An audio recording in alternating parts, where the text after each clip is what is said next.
Start है। नमस्कार दोस्तों, आप सभी का स्वागत है देवधन क्लासेस यूट्यूब चैनल में। आज का जो टॉपिक है हमारा शॉर्ट नोटिस पे टॉपिक है। परसों की खबर है जी, न्यूज़पेपर में, अखबारों में, वर्ष 2023 में 6 अप्रैल को ये न्यूज़ आई है। सीआरपीएफ के अंदर गृह मंत्रालय के द्वारा ये नोटिस जारी किया गया है। हालांकि इसमें अभी डेट जारी नहीं की गई है। ओपन फॉर्म कौन सी तारीख से होंगे इसको जारी नहीं किया गया है, ये बहुत जल्दी जारी किया जाएगा। होम मिनिस्ट्री के द्वारा, गृह मंत्रालय के द्वारा अखबार में दी गई है, बहुत सारे न्यूज़पेपर्स में आई है और नोटिफिकेशन भी ऑफिशियल तौर पे जारी किया गया है।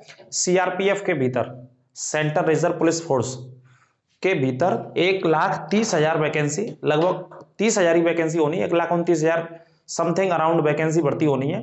तो ये जारी किया गया है। तो जो 10th पास कर लिए हैं और 18 साल उम्र पूरी हो गई है वो तैयारी में लग जाए, क्योंकि चुनाव आने वाला है लोकसभा का। इस वजह से सरकारें बहुत बम्पर वैकेंसी आपके लिए निकाल रही हैं भैया, है ना। जो भी मैथ, रीजनिंग, हिंदी, जीके जो 4 सब्जेक्ट हैं वही सिलेबस रहना है इसमें 25-25 नंबर का। तो देख लेते हैं, जो मैंने कुछ पॉइंट्स आपके लिए लिखे हैं, जो भी नए बच्चे हैं वो देख लेंगे। तो सीआरपीएफ के अंदर ही ये भर्ती होनी है ना। वैसे पैरामिलिट्री फोर्सेस की बात करें तो अलग अलग बल होते हैं, जैसे आईटीबीपी है, बीएसएफ है ना, आसाम राइफल्स है, एनआईए है। इस तरीके से बहुत सारी वैकेंसी निकलती है एसएससी के द्वारा, लेकिन इसमें सीआरपीएफ स्पेशली दिया हुआ है।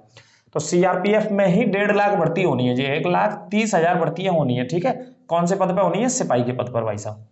और जो अभी 2023 के भीतर ही भीतर होनी है, क्योंकि आने वाले समय में चुनाव आ रहा है।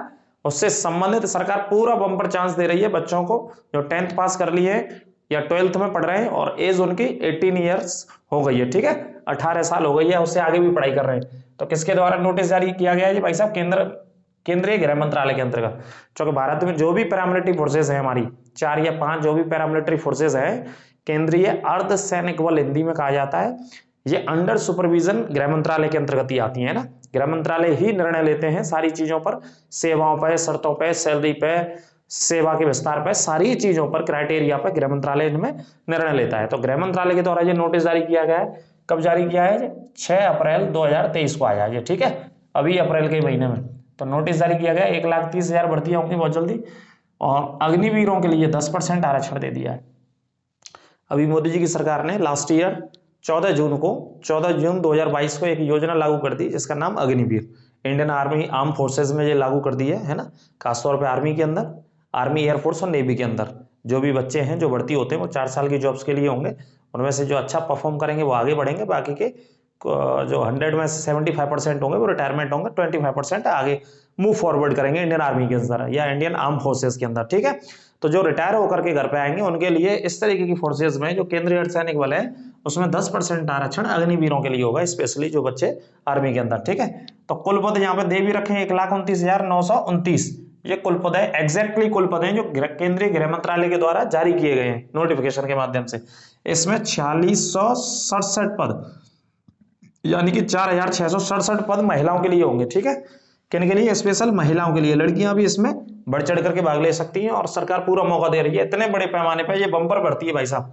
इतनी भर्ती सिर्फ एक ही बल में, एक ही फोर्स में भर्ती करना ये सरकार कर रही है भैया, है ना। ऐसा पिछले वर्षों में कहीं देखा नहीं गया है। मिलाकर के भर्तियां होती हैं 60,000, 70,000, 40,000, 50,000 सारे बलों में, लेकिन इसी में इतनी वैकेंसी दे रखी है सीआरपीएफ में, क्योंकि लोकसभा का चुनाव आ रहा है आगे। ध्यान रखें ये भी, है ना।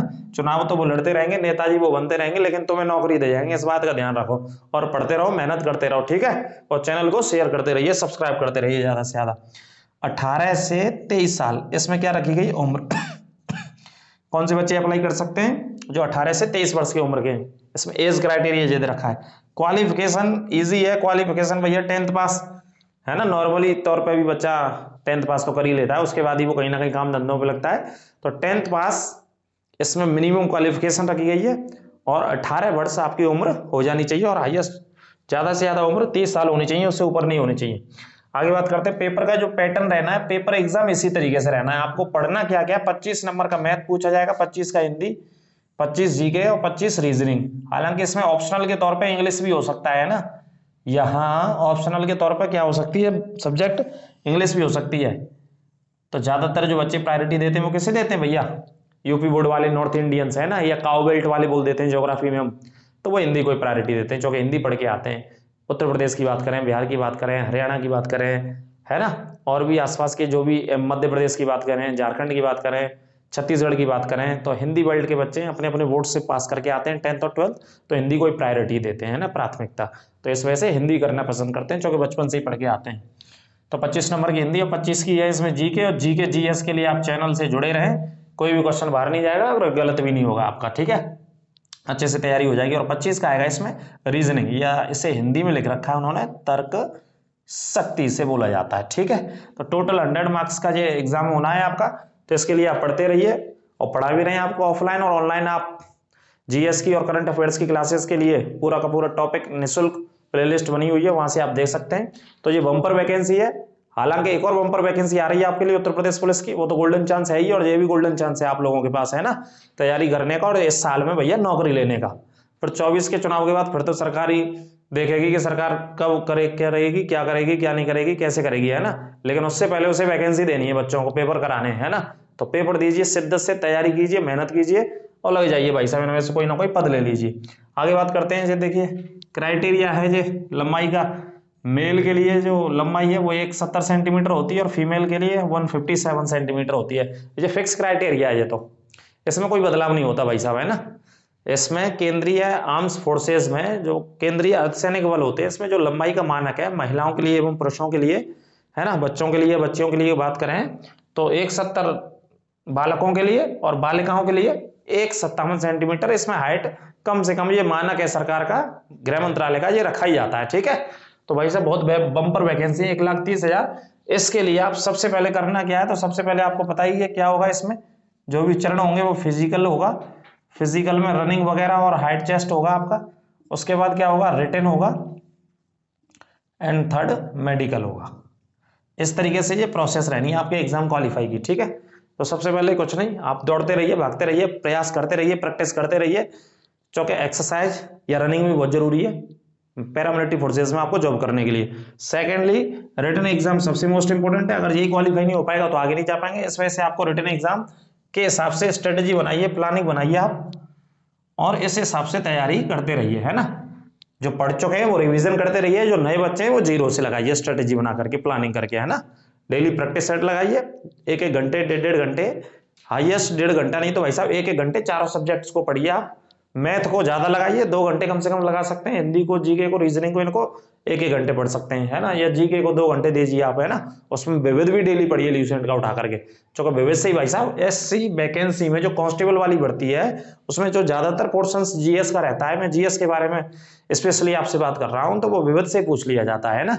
और बाकी का डिटेल्स में पढ़ने के लिए आप देवेंद्र क्लासेस यूट्यूब चैनल के साथ जुड़े रहिए, चैनल को शेयर भी करते रहिए अपने दोस्तों के, मित्रों के साथ। तो प्लेलिस्ट में जाइए, वहां से सारी वीडियोस को देखिए, क्लासों को देखिए, है ना, बहुत डिटेल से पढ़ा रखे हैं, यहाँ तो बहुत बेसिक पूछा जाएगा, बिल्कुल बाहर जाने की कोई उम्मीद नहीं होगी, चांस नहीं होगा, टेंशन ना लो आप, सारा मिल जाएगा वहां से जो हमने पढ़ रखा है। तो ये बम्पर वैकेंसी है, ये आपको यूपी पुलिस के साथ बम्पर वैकेंसी मिल गई है ना, उत्तर प्रदेश पुलिस की तो आने वाली है, प्रोसेस शुरू कर दी गई है उत्तर प्रदेश पुलिस भर्ती बोर्ड के द्वारा, टेंडर की प्रोसेस शुरू कर दी गई है, जैसा कि अप्रैल में दे रखा था पुलिस भर्ती आयोग के द्वारा, ठीक है। और आने वाले बहुत जल्दी समय में कभी भी फॉर्म उसके ओपन हो जाएंगे, तो इस वजह से आप अभी से समय ना अपना गवाते हुए, क्योंकि समय बहुत महत्वपूर्ण है, समय को आप बनाइए तो समय आपको बनाएगा और जीवन भर बनाएगा, और पता नहीं कौन से समय तक बनाता ही रहेगा, है ना। इस वजह से आप समय की कीमत समझें और अपने एग्जाम की, अपने पैटर्न की, अपने सिलेबस को लेकर के 1-1 मिनट बहुत इंपॉर्टेंट है, जो तैयारी कर रहे हैं गवर्नमेंट एग्जाम्स की, है ना, या जिन्हें लगना है, जिनका टारगेट है, जिनका लक्ष्य है, जिनका गोल है आने वाले समय में कोई ना कोई भर्ती में से एक वैकेंसी लेना, है ना, एक पद प्राप्त करना। तो एक पद के लिए भाई साहब बहुत कंपटीशन है, बहुत बच्चे रात और दिन पढ़े जा रहे हैं, तो इस वजह से आप अपनी 1-1 मिनट ना बिगाड़िए, और उससे 1-1 मिनट, 1-1 घंटे को आप बचा करके रखिए अपने पढ़ाई के लिए, और पढ़ाई में इस्तेमाल कीजिए, ठीक है। सुबह से लेकर के शाम तक उसमें खेलिए भी, कूदिए भी, एंटरटेनमेंट भी कीजिए, पिक्चर भी देख लो अगर समय मिल जाए कभी कभार, और पढ़िए भी भाई साहब पूरी प्लानिंग के साथ, ठीक है। तो ये थी आपके लिए बम्पर वैकेंसी की सूचना। फिर अगले टॉपिक में नेक्स्ट वीडियो में चैनल के साथ फिर मिलेंगे, और रात में लाइव 9 बजे आना ना भूलें। जो भी बच्चे हमारे साथ, जो भी व्यूअर्स हैं, जो भी सब्सक्राइबर्स हैं हमारे जुड़े हुए, रात में लाइव 9 बजे जीएस की प्रैक्टिस कराते हैं, डेली टॉप 100 क्वेश्चंस की, जो भी प्रीवियस ईयर्स में पूछे गए हैं। खुश रहिए, मस्त रहिए, फिर मिलते हैं ब्रेक के बाद। नमस्कार।